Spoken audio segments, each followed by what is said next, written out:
Саламатсыздарбы, биздин Найзигайым подкастынын көрүүчүлөрү, сиздер менен кайрадан көрүшкөнүбүзгө бүгүн бизде эң жакшы тема, актуалдуу тема десек болот. Миллиондогон курстарды алып окуйм, бирок такыр өзгөрүү жок. Ушул темада сиздер менен бүгүн маек кылабыз. Бүгүн менин маектешим психолог жана психотерапевт Медина Скакова конокто. Кош келиптирсиз. Саламатсыздарбы? Саламатсызбы? Кош келдик. Чоң рахмат чакырганыңыздарга, ыраазычылык. Бүгүн биздин темабыз айтып өткөндөй, миллиондогон курстарды алып окуйм, бирок жыйынтык жок, өзгөрүү жок. Өзгөрүш мүмкүн ошол курс учурунда, бирок бүткөндөн кийин кайра эле өзүнүн калыбына келип калып атышпайбы? Ошол боюнча оюңузду билели, анан буга бир жыйынтыкка келели, себебин билели, ошол боюнча маектешели деп сизди чакырдык. Азыр эмне болсо дагы бизде курстар көп. Ооба. Эмне көп? Бизде курстар көп. Эртең менен турганда үйрөтүү, мотивация берем. Анан бир кичинекей бир нерсе үйрөнүп алып, ошону үйрөткөндөр көп да. Жаңы эле үйрөнүп алып, жаңы ушул үйрөтүп баштагандар көп. Ушул учурда бул үйрөтүп аткан адамдар менен үйрөнүп аткан адамдардын ортосундагы эмне маселе бар, эмне үчүн тигилер үйрөнүп жатып үйрөнө албай калат же унутуп калат, тигилер болсо берип атат, бирок жыйынтык аябай деле сонун эмес. Бар болушу мүмкүн сонда, бирок аз. Себеби эмнеде жыйынтык болбой жаткандыгын?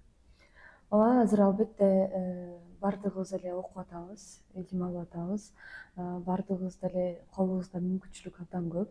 Азыркы учурда баягы телефонду ачсаң эле сиз ошол алып аткан курстарды деле эгер издей турган болсоңуз, баягы бекер деле тапсаңыз болот. Толуктуу маалыматтар абдан көп. Ошол эле учурда ооба биз сатып алып аракет кылып атабыз да, үйрөнөлү деп. Өнүгөлү, өсөлү деп. Артта калбайлы депчи. Анткени бул азыркы жашоонун тренди болуп атат да. Өзүңдөн тур, өз тур деген азыркы модага айланып кетти. Бир чети, анан бир чети баягы баардык нерсенин эки тарабы бар эмеспи? Ооба, мүмкүнчүлүк болгону абдан жакшы.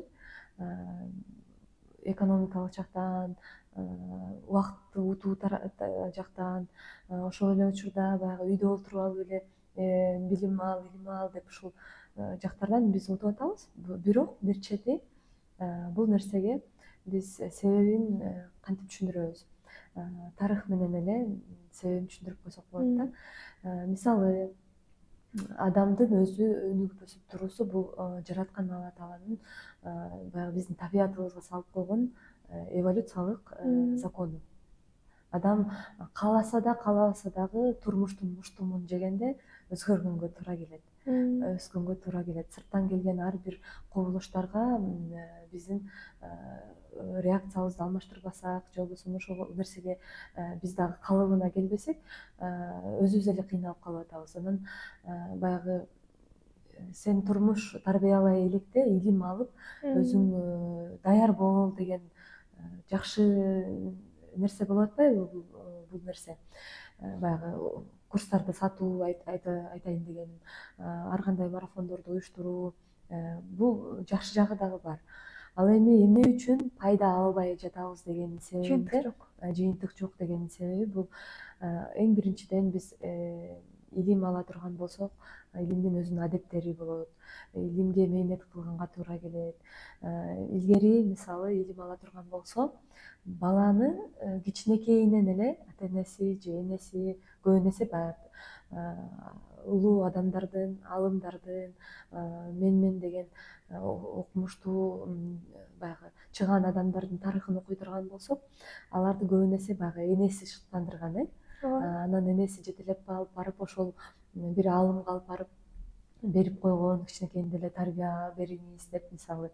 Анан барганда эле ошол адамга тиги аалым баягы балага сразу эле баягы эмени үйрөткөн эмес да, алфавитти үйрөткөн эмес, же болбосо илимди үйрөткөн эмес, тарбияны үйрөткөн. Эң биринчиден ошол. Жок, мен сиздин балаңызды албайм деген учурлар болгон. Ал учурда ошол сиздин бут кийимиңизди жууса да жаныңызда жүрсүнчү деп таштап кеткен учурлар болгон. Бул деген сөз бала кичинекейинен баштап эле ошол биринчи тарбия, адеп маселесин үйрөнгөн. ошол аалымдын жүрүм туруму, сүйлөгөн сөзү, жасаган иш аракеттери, анын берип аткан сабактарын карап атып эле бала сырттан карап атып эле үйрөнүп кеткен да. Ошол сыяктуу орусча айта турган болсок, мастером становится только рядом с мастером. Мындайча айтканда биз баягы адаттарды, жаңы адаттарды, жаңы нерселерди биз үйрөнө алабыз качан гана ошол баягы тренерби, психологбу, азыркы учурдагы аалымдарбы, же болбосо мугалимдерби ошол мугалимдин жанында көбүрөөк жүргөндө. Эң биринчиден биз ошол табиятыбыздагы баягы адеп ахлактуулукту, жанагы тарбияны биринчи коюп алгандан кийин гана адамга илим жугат экен да. Анткени алымдар айтат, адам биринчи жүрөгүнүн ооруларын тазалаганда гана ага чоң илимдер, ошол кандай гана илим болбосун, ал жүрөккө барып отурат экен да. Эгер мына мисалга салып элестетсек, жүрөгүбүздү бир кувшин катары көрө турган болсок, анын ичинде баягы биздин жүрөгүбүздөгү жагымсыз сезимдер көп боло турган болсо, адатыбыз, табиятыбыз ошол баягы текеберчиликке, көрө албастыкка, коркууга, таарынычка, башка жагымсыз сезимдерге толуп калган болсо, кантип биздин жүрөгүбүзгө сырттан келген маалымат жуксун? Биз акылдын гана ченеминде албетте илим алып атабыз азыркы учурда. Акыл менен гана түшүнүп коюп атабыз. Бирок ошол нерсе баягы мүмкүн берип аткан адамдар, ошол илимди берип аткан адамдар, курстарды берип аткан адамдар жакшы ниетте, албетте жакшы ниетте берип аткан болушу мүмкүн. Бирок алып аткан адамда көбүрөөк жоопкерчилик болот да. Эмнеге дегенде, мен буну акылдын эмесинде, уровенинде алып атамбы, сознательный уровеньде, же бул менин денеме, жүрөгүмө сиңип атабы?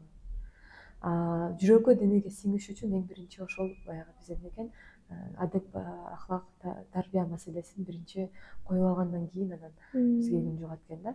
Андыктан бул илим алганда илимдин даражасы болот.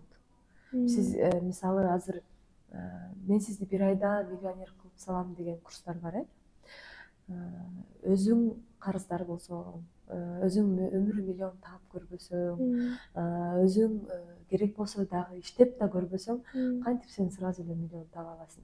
Анын да даражасы болуу керек болот. Биринчи даражаңыз ошол карызда болсоңуз карыздан чыгуу. Экинчи даража ошол өзүңүздүн муктаждыктарыңызга, каалоолоруңузга жараша өзүңүзгө жете тургандай акча тапканды үйрөнүү, андан кийин ошол акчаны көбөйтүүнү үйрөнүү, андан кийин ошол акчадан барып баягы башка адамдар менен мамиле түзүп, чогуу иш алып барууну үйрөнүү. Ушундай даражалар да. Ар бир темада, ар бир маселеде биз илимди даражасы менен алганды үйрөнө турган болсок, ошондо гана адамга жугуштуу болот да. Мисалы, өзүнүн деңгээлине жашап билим алыш керек. Мисалы айтат го, баягы көп маалыматка караганда бир маалымат амал кылуу жакшыраак депчи. Ошол сыяктуу сиз баягы мастерге барганда бир маалымат алып келип, анан ошону бир ай өзүңүздүн жашооңузга, денеңизге, жүрөгүңүзгө киргизгенге аракет кыла турган болсок, ошондо гана биз бир даражага өсө алабыз да. Андыктан себеби ошондо. Себеби бул эң биринчиден биз кыскача айтып кете турган болсок, баягы чыныгы ошол мастерди табуу, ошол адам менен сиздин ортоңуздагы келишим, баягы мен ушул нерсени үйрөнгүм келет, каалоо болуу керек, мүмкүнчүлүк болуу керек, убакыттан мүмкүнчүлүк, анын акысын берүүдөгү мүмкүнчүлүк. Андан кийин ошол илимди дагы алып атканда устат азыр сизге эмне берет? Анткени устат билет.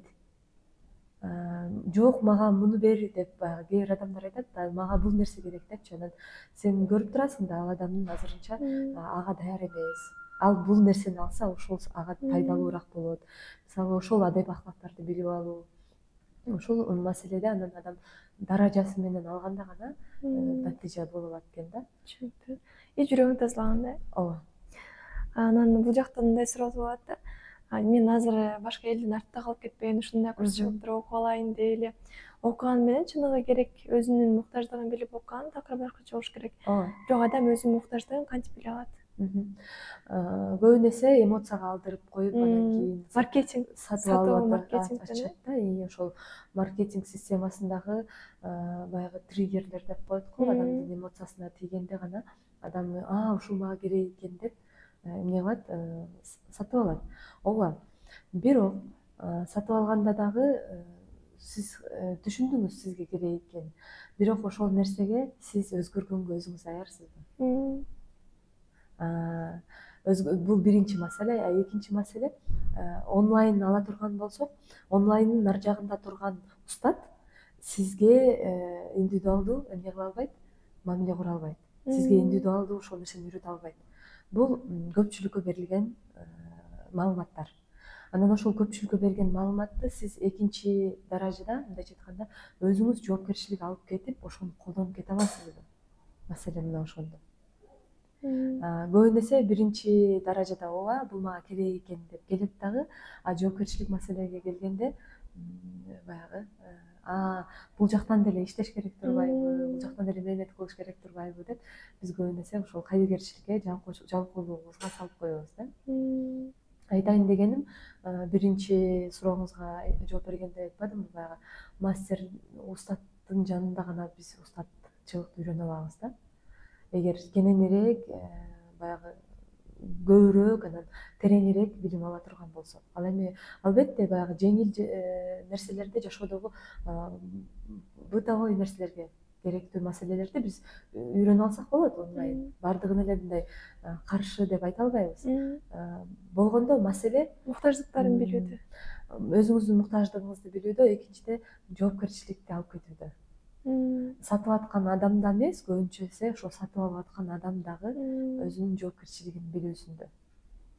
Анткени бере турган адам албетте ал изденди, ал ошол маселеде кандайдыр бир эксперт боло алды. Эми баягы бөлүп карай турган болсок, бүгүн үйрөнүп эле анан эртең сатып салгандардын дагы эмеси, акыбалы башка. Аларга эми алар өздөрү жооп берет деңизчи Кудайдын алдында.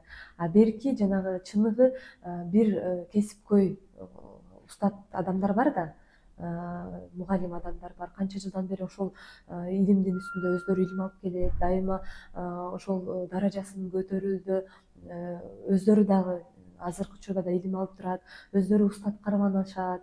Анан бирок ошол эле учурда адамдарга жеңилдик тартуулайын деген ниетте онлайн курстарды, марафондорду, вебинарларды жазышы мүмкүн. Болгондо нар жактагы сатып алып аткан адамдын жоопкерчилиги көбүрөөк болуп калат. Эгер онлайн курс ала турган болсок, мындай кесе айтканда 100%-ыраак болуп калат да. Негизи ушул маркетингдин курмандыгы болбой, өзүнүн чыныгы муктаждыгын билиш үчүн адам эмне кылыш керек? Уста тандыганды үйрөнүү керек. Аны кандай үйрөнөт? Мындай эң оңой лайфхактардан айтып кетейин. Устат тандаганда биз баягы устаттын дагы ошол маселеде өзү чындап жеткенби, ошол нерсеге жетишкенби, ошонусун карайбыз. Бул биринчи. Экинчиден, азыр мисалы биз деле видео менен сүйлөп атабыз. Адам, биз баягы сөзүбүз калпчу болот көбүн эсе.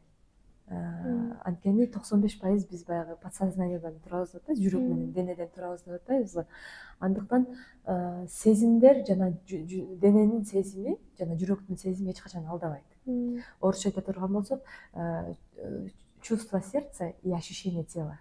Бул эч качан алдабайт да. Анан андыктан сиздерге жеңил лайфхак. Эң биринчи устат тандаганда, баягы видеону көрүп атканда биринчи звугун өчүрүп коюп, андан кийин ошол адамдын сүйлөп жаткан абалын, анын мимикаларын, анын баягы жесттерин карап, анан ошол адамга мындай жүрөгүңүз менен угуп көрүңүз да. Денеңиз менен сезип көрүңүз да. Ушул адамды көрүп атканда, бул менин адамым деген ички туюм, ички бир жооп келет да. Андан кийин видеонун баягы эмесин, звугун, үнүн кайрадан чыгарып коюп, кайра угуп көрүңүз жүрөгүңүздү жана денеңизди. Ошондо сиздин кулагыңызга баягы сүйлөп жаткан устаттын сөздөрү, баягы интонациясы, тону туура келгени бул экинчи маселе. Биринчи маселе биз баягындай жүрөктү угуп көрөбүз, денени сезип көрөбүз, андан кийин гана звук менен угууга турган болсок, биз биле алабыз да, ушул менин устатым боло алат. Кандайдыр бир маселеде менин устатым боло алат. Биз устатты туура тандаганда гана, анан ошол адамга ишеним көргөзө алганда гана бир маселеде өзүбүздүн муктаждыктарыбызды чече алабыз. Ошол мисалы аялдар артынан жаңы курстарды алып атпайбы? Ошол курстарды ала берүү адатын кантип токтотсо болот? Буну Бул жерде мисалы үчүн эмнеге алып атат, адам өзүн изеп атат да. Бул меники эмес экен, бул меники эмес экен депчи. Бирок мисалы үчүн ал башкалар окуп атат го, башкалардын колунан келип атат го, может меникинен да келип калат деген ишеним бар да адамдачы. Ошондо чыныгы өзүнүн максатын, чыныгы өзүнүн кыялын, каалоосун кандай жол менен билип, ошол бир гана багытта бир жактын устаты, бир мастери болуп чыкса болот. Ооба, албетте адам илим алардан мурда өзүн таануусу керек болот да. Мен киммин, каяктан келдим, каяка баратам, бул жашоодо максатым эмне, менин жаратканым мага эмнени баягы мыйзамдарын кандай түзүп берген, бул жашоонун мыйзамдарын. Ушул нерседе адам өзүн биринчи ким экенин билгенде, мисалы мен киммин?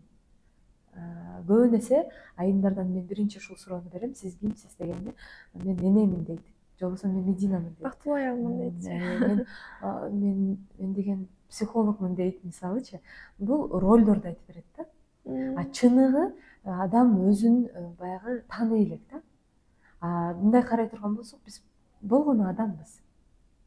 Пенде адам, жаратылган бир пенде адамбыз. Андан кийин гана ролдорубуз келет да. Мисалы мен бирөөгө кызмын, бирөөгө жубаймын, бирөөгө психолог болушум мүмкүн, бирөөгө кошуна. Бул ролдордун психологдор айтышат, 1000 түрү бар дейт, кээ бирлер айтат 2000 чейин. Мисалы Кытайлар эмне үчүн ушундай табиятынан эме келишет го, чыгармачыл, изобретательный деп коет го. Аларга сен кимсиң деген суроого көбүн эсе баягы 100дөн ашык, 200дөн ашык жооп беришет экен да. Кээ бирлери 1000ге чейин. Баягы жөнөкөй эле айылдагы жүргөн деле адамдар. Бул исследование болгон нерсе, изилдөөнүн негизинде. Ал эми ушул биздин Европада же болбосо Азия чөлкөмүндө, СНГ чөлкөмүндө сен кимсиң деген суроого 2-3 эле ролду жооп берет экенбиз да. Мындайча айтканда биз өзүбүздүн эмебизди ача элекпиз, потенциалдарыбызды ача элекпиз. Эң биринчи ошол адам деген суроого жооп биз мен адаммын деген суроого жооп бергенибизде, адам кайдан жаралган, каяка барат, эмне үчүн бул жашоого келген деген максаттарды койгондо, албетте ал өзүнүн эмнеге муктаж экенин билет. Жана ошол тарапта илим издейт да. Анан ошол илим издегенде айтып атпайбызбы, эң биринчи маселе өзүңүзгө ылайыктуу жакшы устат табуу. Жашоодо жол көрсөтө турганчы. Анан устатты дагы кантип тандайбыз дегенде, алдыңкы лайфхакта айтып кеттик. Нерседе биз устат кармаганда гана ийгиликке жетише алабыз да. Ошол бир кандайдыр бир натыйжага жетише алабыз. Түшүнүктүү. Демек, миллиондогон курстарды алып аткандын себеби туура өзүнө устат издеп жүрүү максатында деле болушу мүмкүн экен да, демек. Анын себептери көп. Себептери бирине устат жакпайт, башка жактан көрөйүн дейт ошол себептен. Көбүн эсе баягы келген кардарлардан мен билем да, мен мынча адамдан окудум, тигиден окудум, мындан окудум, бирок алар деген мындай экен, мага жакпай калды деп, ошол убагында устат кылып жүргөн адамды мындай кийин жактырбай калышат. Жактырбай калат, обесценка кылып коет да. Убагында баягы идеалдуу көрүп жүргөн, бирок азыркы учурда ал мага жакпай калды дейт да. Мында биз эмнени билсек болот? Адамдын жүрөгүндөгү текеберчиликти билсек болот. Баягы аз да болсо ал адам бир нерсени үйрөттү, аз да болсо ал адам бир нерсени биле алды. Эгер биз ошол адамга ыраазы боло албай турган болсок, анда азыр мага деле сиз ыраазы боло албайсыз дегендей карайсың да. Анан биринчи ошол билип жүрөк ооруларын көрүп анан айтасың да, биринчи бул жагына иштешим керек экен, ушундай жагына иштешим керек экен деп баягы чыныгы контракт түзүү деп коет го, келишим түзүү маселесине өтөсүң да. Сиз чындап эле менден устат көрүп атасызбы, менин жаш өзгөчөлүгүмө, социалдык коомдук ордума карабастан ушул конкреттүү маселеде мени устат катары көрүп атасызбы? Ооба, көрүп атам. Анда иштешели деп баягы договор түзөсүң да. А эгер көрө албай жаткан болсо айтасың да ал адамгачы, анда сиз башка устат издегенге туура келет. Дагы бир жанагы кечке курс сатып алуунун дагы бир себебинин көптөн көп бир себеби, изилдөөлөргө таянсак, бул адам орусча айта турган болсок имитация бурдук деятельности деп коет. Адам бир нерсе менен алек болбосу керек. Бир тармакта натыйжага жеткендин ордуна дайыма бир нерсе менен алек боло берет, өзүн ошол менен алдайт да. Ооба. Мына мен аракет кылып атпаймынбы, мына мен мондай кылып сатып алып атпаймынбы, окуп атпаймынбы, аракет кылып атпаймынбы. Бирок аракет кылуу менен натыйжага жетүүнүн айырмасы асман менен жердей. Мисалы, менин колумда азыр ручка турат дейли. Сиз аракет кылып көрүңүзчү алганга. Алып көрсөңүз? Мындай кылып. Аракет кылып көрүңүз. Мындай кылып. Аракет кылып көрүңүз. Жок эле ручка бирок. Ручка бар дейли. Бирок аракет кылып атасыз. Мынча. Аракет кылганда жетпейсиз. Анткени мен сиз аракетиңизди көрүп атам, бирок бербей деле коюшум мүмкүн да. Ал эми мен жетем деген максатты койсоңуз, анда мен мага ушул керек. Мага жетем, мага керек дегенде мен сизге бере алам. Мен сизге ушул нерсени бере алам, сиз ала аласыз. Ал нерсени сиз колдонуп кете аласыз. А эгер мен ниетиңиз аракет кылуу боло турган болсо, анда белка десе просто аракет кыла бере жүрө бересиз. Түшүнүктүү. Аракет кылуу менен жетүү натыйжа максатты баягы ушул нерсеге жетем, ушул нерседен натыйжа алып чыгам дегендин айырмасы өтө чоң да. Түшүнүктүү болду. Менимче бул жерден маегибизди токтотсок дагы болот. Сиздерге дагы бизди көрүп жатканыңыздарга аябай кубанычтабыз. Эгер кошумчаңыздар бар болсо, кандайдыр бир суроолор жаралган болсо, анда сөзсүз түрдө комментарийге калтырыңыздар. Биз ар дайым ачыкпыз жаңы ойлорго, жаңы суроолоруңуздарга. Сизге да келип бергениңизге чоң рахмат. Сиздерге да ыраазычылык. Буюрса дагы сонун темаларды бирге маектешкенге даярбыз. Саламат калыңыздар.